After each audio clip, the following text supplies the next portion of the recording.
Hi friends, AK64 படத்தை பற்றி ஒரு சூப்பரான அப்டேட் இப்போ கிடச்சிருக்கு. ஸோ ஏற்கனவே பார்த்தீங்கன்னா AK64 படத்தோட ஷூட்டிங் வந்து ஸ்டார்ட் பண்ண போகிறாங்க நவம்பர் அப்புறமா கிடச்ச நிலமையில தகவல். ஸோ இப்போ ரீசெண்டாக பார்த்தீங்கன்னா நம்ம ஆதிக் ரவிச்சந்திரன் அவர்களே வந்து பிரசன்ட் சோஷியல் மீடியாலாம் இன்டர்வியூ எடுத்தாங்க. ஸோ அதில் வந்து என்ன சொல்லியிருந்தாங்க அப்படின்னு பார்த்தீங்கன்னா நம்ம ஆதிக் ரவிச்சந்திரன் அவர்கள் படத்தோட ப்ரீ ப்ரொடக்ஷன் ஒர்க்லாம் ஸ்மூத்தாக போயிட்டு இருக்குது, கூடி சீக்கிரமே படத்தோட ஷூட்டிங் வந்து ஸ்டார்ட் பண்ணிடுவோம் அப்படின்ற மாதிரி சொல்லியிருந்தாரு. ஸோ அதுக்கு ரீசன் என்ன அப்படின்னு பார்த்தீங்கன்னா நம்ம AK64 படத்தோட ஷூட்டை பொறுத்தளவுக்கு பிரம்மாண்டமாக வந்து ஸ்டார்ட் பண்ண போகிறாங்க. அதுவும் பார்த்தீங்கன்னா பெரிய ஓப்பனில் ஒரு செட்டு போட்டிருக்காங்க. அந்த செட்டுக்கே வந்து பல கோடி ரூபாய் செலவு பண்ணியிருக்காங்க அப்படின்ற சொல்லியிருந்த நிலைமையில ஸோ இந்த படத்துக்கு பார்த்தீங்கன்னா ஆல்மோஸ்ட் வந்து ரோமியோ பிக்சர்ஸ் ராகுல் தான் வந்து பண்ண போறாரு. ஸோ ரோமியோ பிக்சர்ஸ் ராகுல் பார்த்தீங்கன்னா இடையில வந்து இந்த படத்தை பண்ணல அப்படின்ற மாதிரி ஒரு ஐடியாவில் இருந்தார் அப்படின்னு தகவல் கிடைச்சிருந்துச்சு. அதுக்கு என்ன ரீசன் அப்படின்றது சரியா நம்மளுக்கு தெரியல. ஏகே வந்து சம்பளம் ஜாஸ்தி கேட்டார் அப்படின்ற மாதிரி சொல்லப்படுது.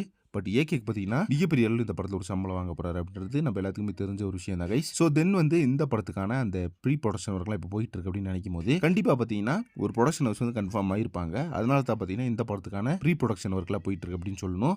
அதே மாதிரி இந்த படத்தில் மோகன்லால் வந்து கண்டிப்பாக இருக்காரு அப்படின்ற மாதிரி சொல்லப்படுது. தென் இன்னும் பார்த்தீங்கன்னா இந்த படத்தில் சுவாசிக்கா இருக்காங்க அண்ட் ஸ்டீல் ஆக்டர் பார்த்தீங்கன்னா கால் ஷீட் வாங்கியிருக்காங்க அப்படின்ற மாதிரி சொல்லப்படுது. ஸோ பெரிய ஆக்டர்ஸ் எல்லாம் ஜாயின் பண்ண போகிறாங்க இந்த படத்தில் அப்படின்றத உண்மையான விஷயம். ஸோ இதே மாதிரி சினிமா பற்றின இன்ட்ரெஸ்டிங்கான பிட்ஸ்க்கு சேனலை மறக்காமல் சப்ஸ்கிரைப் பண்ணுங்கள்.